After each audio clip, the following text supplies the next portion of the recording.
안녕, 민규쌤입니다. 자, 이번 영상에서는 이제 비잔티움 제국의 발전 부분 살펴보도록 하겠습니다.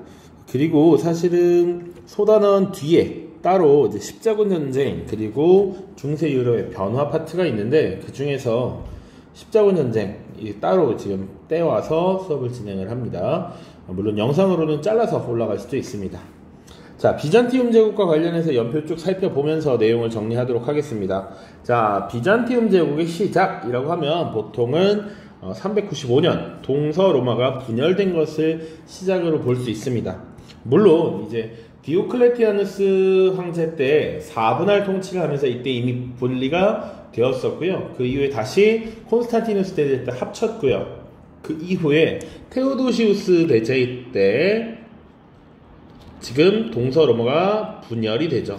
그래서 서로마 제국은 80여 년 뒤인 476년에 게르만족의 침입 그리고 용병대장 오도아케르에 의해서 멸망하게 되고요. 동로마라고 하는 제국은 약 1000여 년간 더 지속이 됩니다. 자, 그래서 쭉 1453년까지 비잔티움 제국의 역사가 전개되는데, 이 1000년간 정말 많은 일이 있었겠죠. 그런데 우리가 디테일한 것들을 다루지는 않고요. 큰 줄거리, 큰 흐름, 맥락만 잡고 거의 넘어간다라고 보시면 되겠습니다. 자, 그래서 여기 색칠되어 있는 부분이 바로 6세기에 해당합니다. 우리 6세기면 501년부터 600년까지 시기라는 거 잘 알고 있죠. 이 6세기가 바로 비잔티움 제국이 가장 잘 나가던 시기였다 라는 것 기억을 해 주시면 좋고요. 이때 이 전성기를 구가했던 황제가 바로 유스티니아누스 황제입니다. 유스티니아누스 황제.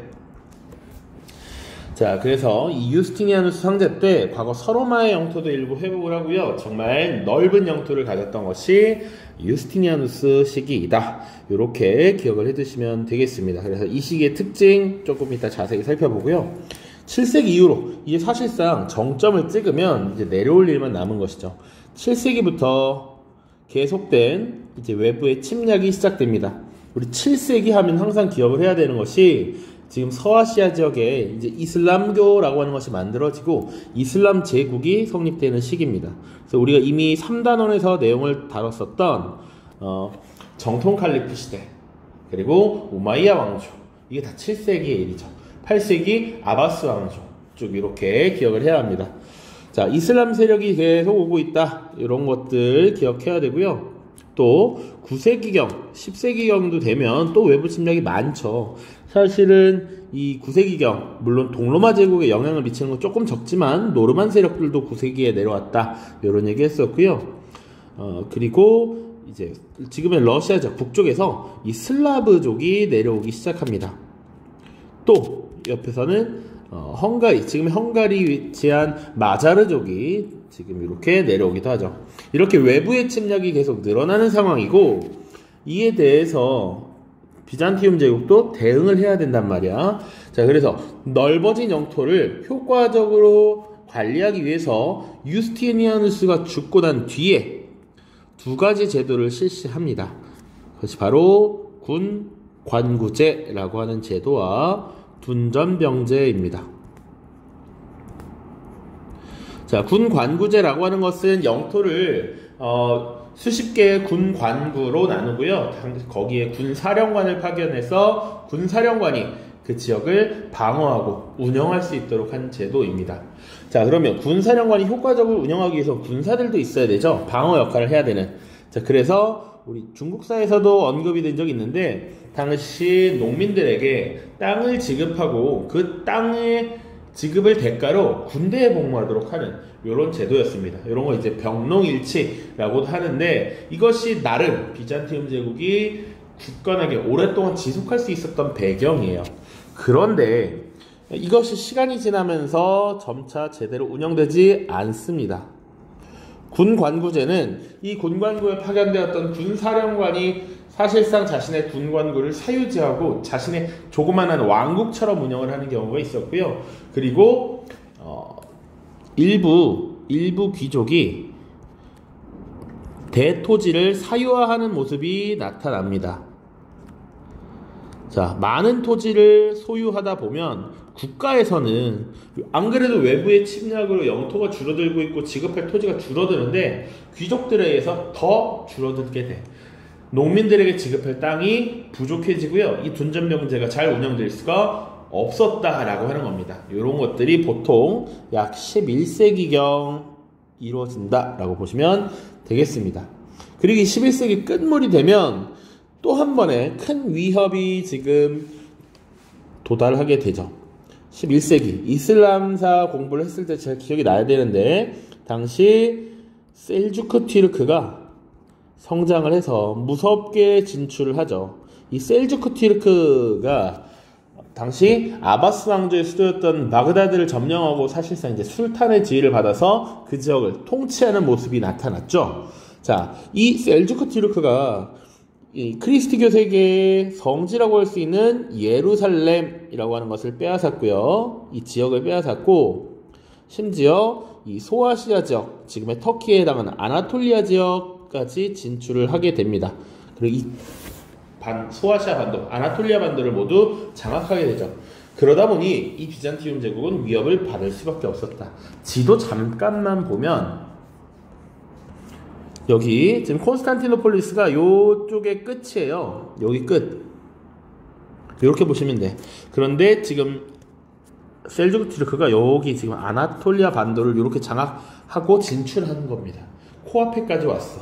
그렇기 때문에 위기를 느꼈던 비잔티움 제국의 황제가 서유럽 세계의 도움을 요청하는 것이죠.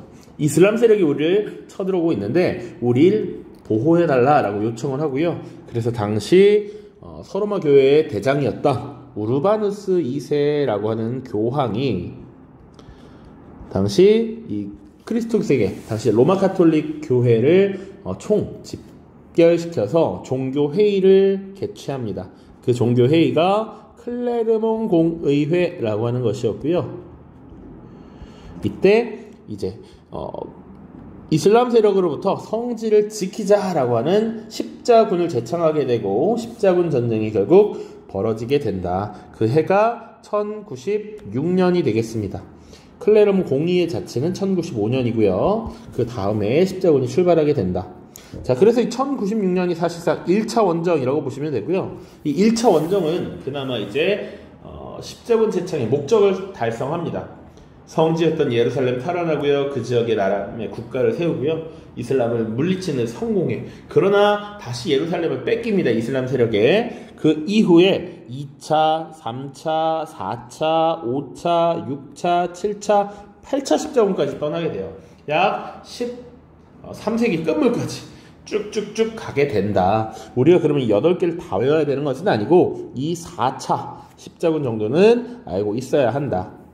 자, 이 4차 십자군은요, 원래 성지였던 예루살렘 혹은 안티오키아나 이런 교회를 수복해야 했는데 이 당시 이탈리아 베네치아의 상인들이 개입을 함으로써 오히려 비잔티움 제국의 수도였던 콘스탄티노폴리스를 점령하는 이런 모습이 발생하죠. 그러니까 이 기본적인 전쟁의 취지가 종교적인 목적이었다면 그것이 변질돼서 지금 세속적 목적 달성을 위한 전쟁으로 변질되었다. 그러다 보니 이 십자군 전쟁은 결국 실패로 끝나게 됐고요. 이 결과로 사실상 교황의 권위도 추락했고요. 그리고 이 전쟁에 참여하면서 군사력을 소진한 제후들, 기사들의 세력도 약화됩니다. 그래서 이런 기회를 틈타 반면에 이제 왕권이 어느 정도 강화되는 모습이 나타나죠. 요게 중세 유럽의 변화와 관련된 특징 중에 하나고요. 자, 그 이후에는 사실 비잔티움 제국이 작은 국가로 위축된 이후에 겨우 존속하고 있다가 1453년 이제 결국 멸망하게 됩니다. 어떻게 멸망하느냐? 누구의 침입을 받아서? 바로 오스만 제국의 침입을 받았고요. 이 오스만 제국의 메메트 2세의 침입을 받아서 멸망했다까지 기억을 하시면 되겠습니다. 자, 지금 쭉 흐름 봤고요. 이제 비잔티움 제국의 역사 간단히 문화까지 보고 있습니다. 첫 번째입니다. 첫 번째. 비잔티움 제국의 발전 역사 전개고요. 약 1000여년간의 역사를 쭉 보자 이겁니다. 자, 비잔티움 제국 하면 꼭 알고 있어야 되는 특징이 있습니다. 바로 황제 교황주의라고 하는 것이었습니다. 지난 강의 때 크리스트교와 관련된 설명을 하면서도 이 얘기를 했었어. 특히 이 서로마 지역은 세속 권력과 영적 권력이 분리되어 있었지만 이 비잔티움 제국은 그것이 하나였다. 황제가 사실상 교회의 권한, 영적 권한도 다 갖고 있었다라는 것이죠. 강력한 황제권을 바탕으로 황제가 교회를 지배했다. 그래서 어떤 얘기가 나와요? 726년에 성상 파괴해라 라고 하는 성상 숭배 금지령 혹은 성상 파괴령 같은 걸 누가 반포합니까? 황제였던 레오 3세가 발표하죠. 교황 레오 3세와 구분을 하라고 했습니다. 자, 그리고 비잔티움 제국의 수도는 콘스탄티노폴리스였습니다. 콘스탄티노폴리스. 그래서 이 콘스탄티노폴리스의 위치 덕택에 이 곳은 동서 교통 무역의 중심지로 성장할 수 있었다. 자, 이 사이에 바다가 있는 겁니다. 자, 여기 중간에 보스퍼러스 다다닐스 해협이 있어요. 바다가 지나가고 있습니다. 어쨌거나 근데 바다의 그 거리가 간격이 상대적으로 좁고 왔다 갔다 하기 좋은 위치였다. 그래서 유럽과 아시아 지역을 잇는 요충지였다라는 것이죠. 그리고 한 나라의 수도이기도 했어. 그러니까 이 콘스탄티노폴리스를 처음 건축할 때 뒤에는 산맥이고 앞에는 바다가 있어서 방어에 굉장히 유리했다라는 겁니다. 이것이 비잔티움 제국이 오래갈 수 있었던 배경이기도 해요. 자, 그 이후에 이제 전기를 보시면 전성기 보겠습니다. 전성기는 아까 6세기라고 했고요. 당시 황제가 유스티니아누스 대제 혹은 유스티니아누스 황제 이렇게 표현합니다. 이름이 길지만 그래도 잘 기억을 해두세요. 6세기입니다. 자, 옛 로마 제국 영토의 상당 부분을 회복했다라고 돼 있어. 지금 보시면 이게 비잔티움 제국의 영역인데 지금 옅은 색으로 돼 있는 게 유스티니아누스 황제 때 영역입니다. 그러니까 지금 이탈리아 지역 회복했고요. 북아프리카 지역, 이집트 지역까지도 지금 광대한 영토를 갖던 것이 유스티니아누스 대제이다. 자, 그 중에서 하나 조금 더 봐야 될 것은 지금 반달 왕국을 점령했다라는 거 하나만 봐둡시다. 이 반달 왕국이 위치한 곳이 지금 현재 아프리카의 튀니지 지역이야. 현 튀니지 지역인데 지역을 물으면서 이 과거 로마 제국 시기에 카르타고와 묶어서 지금 반달 왕국 위치 물어볼 수 있겠다. 자, 그래서 반달 왕국 이때 유스티니아누스 황제가 이 지역을 정복했고요. 당시 장군 벨리사리우스를 파견해서 점령했다. 이런 내용까지 봐두시면 좋겠습니다. 자, 그리고 당시에 로마의 굉장히 법이 잘 발달했다 이런 내용 로마의 문화파트에서 다뤘는데 이 로마법이 한 단계 더 발전하는 모습이 이때입니다. 이때 보여져요. 유스티니아누스 법전입니다. 이 법전의 이름 자체가 중요한데 황제의 이름이기 때문에 특별히 글씨를 바꾸진 않았습니다만 꼭 체크를 해두십시오. 그간의 로마법을 거의 완전 파이널로 정리했다라고 보시면 됩니다. 그래서 로마 제국의 만민법을 정리한 것이다. 자, 그리고 수도인 콘스탄티노폴리스의 성 소피아 성당이라고 하는 것을 건립하죠. 이것은 아야 소피아라고도 부릅니다. 아야 소피아.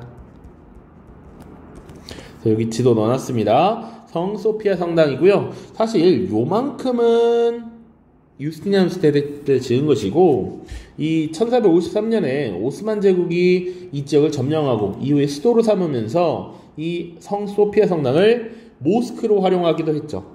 오스만 제국 당시에 모스크로 사용하면서 주변에다 뭐를 지은 것이다. 첨탑인 미나렛을 올린 것이죠. 여기 이렇게 4개의 첨탑을 올렸습니다. 자, 그리고 이게 굉장히 아름답고 웅장한 건축물이었는데 오스만 제국에서는 이에 비견할 만한 또 다른 건축물을 건축하게 되죠. 바로 흔히 우리가 블루모스크라고 부르는 술탄 아흐메드 사원입니다. 흔히 블루모스크라고 부르죠. 다 콘스탄티노폴리스에 위치하고 있습니다. 자, 그러면 유스티니아누스 황제 때 정점을 찍은 비잔티움 제국은 어떻게 변화했느냐? 제도 보시면 사후에 외부의 침략이 증가했다라고 얘기했습니다. 아까 7세기부터 이슬람이 내려오기 시작했고요. 9세기 노르만, 슬라브족, 그리고 동쪽에서는 마자르족 등등등 쭉 왔습니다. 자, 이들의 침략이 증가했고요. 넓어진 영토를 효과적으로 통치하기 위해서 시행한 제도가 군관구제와 둔전병제였습니다. 전국을 31개의 군관구로 나누고 군사령관을 파견해서 지역을 맡긴 제도, 군관구제도였고요. 둔전병제도는 농민들에게 토지를 지급하고 그 대가로 군대에 복무하게 하는 것, 그것이 둔전병제였습니다. 중국사에서도 등장을 합니다. 자, 이런 제도를 시행하면서 나름 국방력이 강화되었고 자영농을 육성하는 효과를 얻었죠. 그래서 보통은 비잔티움 제국과 관련된 자료를 주고 이 선제를 고르게 나옵니다. 군관구제와 둔전병제를 시행하였다, 이런 거 많이 나왔습니다. 물론 콘스탄티노폴리스 수도로 한 것, 유스티니아누스 황제도 많이 나옵니다. 근데 가장 많이 기출된 선지가 군관구제와 둔전병제를 시행하였다라는 것. 자, 이제 세태 과정 보시면 8세기 이후 외부의 침략을 받으면서 영토가 축소되었다라고 하는 것. 자, 그리고 영토 자체가 축소되었는데 이 작은 영토마저 지방 유력자들이 대토지를 겸병하면서 사유화하면서 둔전병제는 붕괴되고, 그러다 보니까 군사보충이 잘 안 돼서 국력은 더욱 약화될 수밖에 없는 것이죠. 그리고 군사령관이 군관구에서 사실상 독자적 세력으로 떨어져 나가려는 모습이 나타나면서 황제권은 더욱 약해질 수밖에 없다. 그리고 결정적으로 비잔티움 제국을 약화시킨 것은 이 11세기 셀주크 티르크의 침입이었고요. 그래서 소아시아 지역 혹은 아나톨리아 지역을 이때 상실했다라는 표현. 그래서 서유럽 세계에 도움을 요청했고요. 그것이 십자군 전쟁으로 이어졌습니다. 자, 이 십자군 전쟁을 주창했던 교황이 우르바누스 2세였다. 자, 그리고 이 우르바누스 2세는 당시 클레르몽 공의회라고 하는 종교회의를 개최해서 십자군을 제창하죠. 자, 요거 기억해 두시고, 자, 물론 이 교황은 비잔티움 제국을 지켜주겠다라는 순수한 의도만 있었던 것은 아니죠. 이 전쟁을 이끌면서 이 서유럽 세계를 내 중심으로, 나의 지도력을 중심으로 똘똘 뭉치게 하려는 자신의 권력 강화 의지, 욕심도 있었다. 당연히 그렇게 볼 수가 있겠습니다. 자, 물론 십자군 전쟁은 결국 실패로 끝나가게 되고요. 4차 십자군 때 심지어 콘스탄티노폴리스가 점령당하는 모습이 나타나죠. 심지어 이슬람에게 점령당하는 게 아니라고 했습니다. 당시 십자군, 제4차 십자군, 이탈리아에 당시 상업 도시국가들이 형성되어 있었는데 그들의 사주를 받아서 콘스탄티노폴리스를 점령하는 모습이 나타났다. 사실 이슬람에 쳐들어가서 성지를 회복하고 약탈하는 것보다 동로마 제국, 비잔티움 제국의 수도를 터는 것이 더 경제적으로 이득이었다라는 판단하에 이런 일을 감행한 것이죠. 그런 정도의 굴욕도 있었다. 그리고 최후를 맞이한 것은 결국 오스만 제국에 의해서 메메트 2세가 이 비잔티움 제국을 무너뜨리게 되는 것이죠. 자, 문화랑 교과서 부분만 조금 보고 마무리를 짓죠. 문제도 풀 겁니다. 자, 비잔티움 제국의 문화의 특징 보시면 일단 그리스 정교를 바탕으로 그리스 로마 문화와 헬레니즘 문화가 융합되었다라고 나와 있습니다. 그러니까 지역적 특성을 반영해야 되는 거야. 분명히 우리는 1054년 동서 교회가 분열되었다라고 얘기했어요. 그래서 이 동로마 교회는 당시 그리스 정교를 믿고 있었다. 자, 그리고 위치적인 특성상 이 서유럽 세계의 문화가 동쪽으로 옮겨갈 때 헬레니즘 문화라는 우리 다뤘었죠. 알렉산드로스 제국 시기 동방 문화의 융합, 헬레니즘 문화까지 지금 융합되었다. 자, 그리고 특징은 그리스어를 공용어로 사용했다라는 겁니다. 그러면 서유럽은 어땠느냐? 서로마 지역은 당시 로마 제국에서 사용하던 라틴어를 쓰고 있었습니다. 라틴어. 그리고 그리스어를 공용어로 사용하면서 그리스 고전 수집 및 연구가 주로 이어져 있었다. 그리스 학문이 나름 보존되어 있었습니다. 자, 이것이 십자군 전쟁을 거치면서 다시 서유럽으로 유입되고 르네상스를 자극했다라고 보시면 되겠습니다. 서유럽에 전파되어 르네상스를 자극했다. 르네상스, 이제 15세기 이후 쭉 볼 겁니다. 자, 건축에서는 비잔티움 양식이라는 게 유행했고요. 대표적인 것이 성 소피아 성당이었습니다. 그래서 외부에 웅장한 돔, 내부에 모자이크 벽화 이런 것들이 특징이었습니다. 자, 우리 11세기 서유럽의 로마네스크, 12세기 고딕, 그리고 동로마의 비잔티움 문화, 비잔티움 양식 좀 구분을 해서 보시길 바랍니다.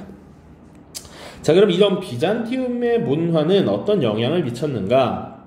9세기, 10세기경이 되면 슬라브족이 비잔티움 제국으로 계속 들어온다라고 했습니다. 그래서 이 슬라브족의 문화에 영향을 많이 끼쳤고요. 그래서 뒤에 형성된 러시아의 키예프 공국이 그리스 정교를 국교로 수용을 했고요. 그리고 콘스탄티노폴리스에 있는 것 외에 지금 이 키예프에도 성 소피아 성당을 건립합니다. 자, 그래서 지금 이 슬라브족, 그리고 슬라브를 대표하는 국가가 러시아인데 이 러시아의 문화에 영향을 미쳤다. 그리고 러시아 문자의 기원이 되는 키릴 문자라고 하는 것도 이 그리스어로부터 쭉 영향을 받아서 형성이 된 거니까 요거까지 같이 기억을 해 두십시오. 키릴 형제가 만들었다 라고 해서 키릴 문자입니다. 교과서 잠깐 보고 문제 풀겠습니다. 자, 교과서 122쪽입니다. 비잔티움 제국의 발전 이라고 되어 있고요. 쭉쭉쭉쭉쭉 보면 되는데 뭐 다 봤던 내용이니까 세 번째 줄에 보시면 두 번째 줄 끝부터 비잔티움 제국이라는 이름은 수도의 옛 이름에서 따온 것이다. 그 당시 콘스탄티노폴리스를 비잔티움이라고 부르기도 했습니다. 그리고 비잔티움 제국의 의라고 하면 크리스트교 세계를 지키는 방파제 역할을 했다라는 것도 추가로 좀 기억을 해주시고요. 나머지는 다 다뤘던 내용이니까 한번 읽어보시면 되겠습니다. 자, 여기 사진 1번 보시면 그림 콘스탄티노폴리스가 얼마나 번성한 도시였는지를 보여주는 겁니다. 자, 보시면 되고요. 그 다음 군 관구제와 둔전병제 어떤 제도인지 간단하게 설명이 되어 있습니다. 그래서 군 관구제, 전국을 여러 개의 군 관구로 나누고 황제가 직접 임명한 사령관에게 군사, 행정, 사법권을 준 제도이다. 둔전병제는 군 관구제 하에서 군역에 종사하는 농민에게 그 대가로 토지를 주고 이들이 계속 군역에 종사하게 한다는 조건에서 토지를 상속할 수 있도록 한 제도이다. 자영농을 육성하고 국방력을 강화하는 데 도움이 되었습니다. 자, 비잔티움 문화라고 하는 것 특징 아까 봤지만 라틴어 대신 그리스어가 공용어였고 그리스 고전의 수집과 연구가 이루어져서 그리스의 사상, 학문이 보존돼서 역으로 이제 서유럽에 자극을 주었다. 나머지는 보시면 되겠고요. 특히 비잔티움 문화가 슬라브에 영향을 많이 끼쳤고 특히 이제 러시아 지역에 위치했던 키예프 공국은 흑해를 통해서 비잔티움 제국과 교역하며 그리스 정교를 국교로 받아들이고 성 소피아 성당을 세우는 등 영향을 받았다라는 것이죠. 또 오른쪽 키예프 공국의 성 소피아 성당 이렇게 되어 있는데 비잔티움 건축의 양식을 본떠서 만든 것이고요. 내부에 모자이크 벽화의 양식이 있습니다. 자, 그래서 나중에는 이 그리스 정교가 러시아 지역에 되게 유행하면서 우리가 사실상 이 그리스도교의 전통을 이어받았다 이런 목소리를 내기도 합니다. 자, 쭉쭉쭉 읽어보시면 되겠습니다. 문제 풀고 마무리할게요. 자, 92쪽의 가장 왼쪽 문제부터 풀어보도록 하겠습니다. 자, 가오 황제에 대한 설명으로 옳은 것은 이라고 되어 있고요. 지금 색이 진하게 칠해져 있는 부분이 황제가 즉위했을 때의 영토이다 라고 되어 있죠. 이렇게 딱 갈라서 보시면 편합니다. 자, 왼쪽 이쪽 이제 서로마 지역의 이곳은, 이 영토들은 가 황제가 직접 정복했던 영토야. 그래서 과거 동방 지역의 이 황제가 서방 지역까지 영토를 확장했다라는 것입니다. 요것은 6세기 비잔티움의 전성기를 이끌었던 유스티니아누스 대제다 라고 하는 것. 물론 사실 옆에 이 다른 나라들이 어떤 것들이 있었느냐 알려주면 좀 더 친절했겠지만 문제니까 일단 그렇게 보시면 되고요. 쭉 문제 풀어보도록 하죠. 1번 로마법을 집대성하였다. 바로 정답이 나왔습니다. 유스티니아누스 대제 때 로마법을 총정리하여 유스티니아누스 법전을 편찬했죠. 자, 2번 레오 3세의 성상숭배 금지령. 이거 나왔죠. 레오 3세입니다. 비잔티움 제국의 황제였고요. 이 성상숭배 금지령 혹은 성상 파괴령은 726년에 일어났습니다. 자, 콘스탄티노폴리스로 천도한 것은 콘스탄티누스 대제 때죠. 그래서 본인의 이름을 딴 새로운 도시를 건설하고 지금 수도를 옮겼습니다. 자, 그리고 이탈리아 일부 지역을 교황령으로 기승하였다. 요거 피핀입니다. 피핀. 자, 메로베우스 왕조의 궁제였던 피핀이 교황으로부터 사실상의 동의를 얻어서 카롤루스 왕조를 개창했고, 그에 대한 보답으로서 지금 이탈리아 일부 지역의 랑고바르드족을 격파하고 그 지역을 교황에게 기증했죠. 자, 5번 전제군 주제를 확립하고 제국을 4분할 통치하였다. 이것은 디오클레티아누스 대제가 되겠습니다. 오른쪽 가제국에 대한 설명을 옳은 것은 문화의 용광로라고 되어 있고요. 지금 잘 보시면 유스티니아누스를 묘사한 모자이크화라고 되어 있어요. 두 개 다 힌트가 되겠죠. 그리고 내용 한번 보겠습니다. 그리스어를 공용으로 삼으면서 로마 제국의 법통을 계승했고 그리스 문화와 로마 문화를 융합했습니다. 특히 유스티니아누스가 세운 성 소피아 성당, 요것들이 다 힌트가 되겠죠. 가 제국은 비잔티움 제국이다. 자, 그리고 비잔티움 제국에 대한 설명으로 어떤 것이 있는지 찾아봅시다. 자, 둠즈데이 북을 작성하였다. 요것은 영국의 노르만 왕조에 해당하는 설명이죠. 그 당시 노르망디 공 윌리엄이 영국 지역을 정복하고 나서 토지대장을 작성하게 했어. 그게 둠즈데이 북이었고요. 또 강력한 왕권을 행사했는데 당시 여러 봉신들을 다 집합시켜서 본인에게 서약하도록 했습니다. 그래서 어떤 죽음보다도 나에게 한 서약이 우선이다, 내가 최고다 라는 걸 강조한 것이죠. 그것이 솔즈베리의 서약이라고 했습니다. 자, 시기적으로는 11세기가 되겠습니다. 윌리엄이 영국을 정복한 것이 1066년이었고 둠즈데이북 이것이 기록된 것이 1086년이었습니다. 알렉산드리아를 건설하였다. 요거 알렉산드로스 겠죠. 자, 황제 교황주의를 추구하였다. 이게 비잔티움 제국에 대한 설명이 되겠습니다. 황제 교황주의. 그리고 이스파한을 수도로 정하였다. 사파비 왕조가 되겠고요. 5번 우즈베크인에게 멸망당했다. 티무르 제국이 되겠습니다. 자, 오른쪽 가제국에 대한 설명으로 옳은 것은 여기는 키예프 아름다운 성 소피아 성당 앞에서 라고 되어 있어요. 자, 키예프 성 소피아 성당 나왔고 댓글 보시면 이스탄불에서 같은 이름의 건축물을 본 적이 있어. 그것은 가의 유스티니아누스 황제 때 대성당으로 만들어져 있어. 웅장한 돔과 화려한 모자이크 벽화로 유명해 라고 되어 있어. 가는 당연히 비잔티움 제국이 됩니다. 그리고 이 비잔티움 제국 당시에 유행했던 문화 양식 비잔티움 양식이라고 하고 특징 웅장한 돔과 화려한 모자이크 벽화 나와 있어요. 자, 그래서 비잔티움 제국에 대한 설명을 찾으면 되겠죠. 1번 티마르 제도를 시행하였다. 오스만 제국이고요. 우즈베크인에게 멸망당했다. 티무르 왕조, 티무르 제국. 상트페테르부르크를 건설하였다. 이것은 러시아고요. 표트르 대제가 되겠습니다. 러시아의 표트르 대제. 절대왕정 시기에 다시 나올 겁니다. 우르드어를 공용어로 사용한 것은 무굴 제국이죠. 무굴 제국. 이 우르드어라고 하는 것은 기본적으로 인도에서 사용하는 힌두어, 그리고 페르시아어, 그리고 아랍어가 융합된 언어입니다.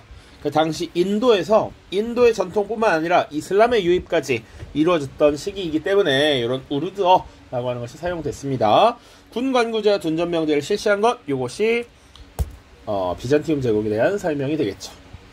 자, 고생 많았고요. 다음 영상에서는 십제군과 관련해서 이야기를 하고 마무리 짓겠습니다. 안녕.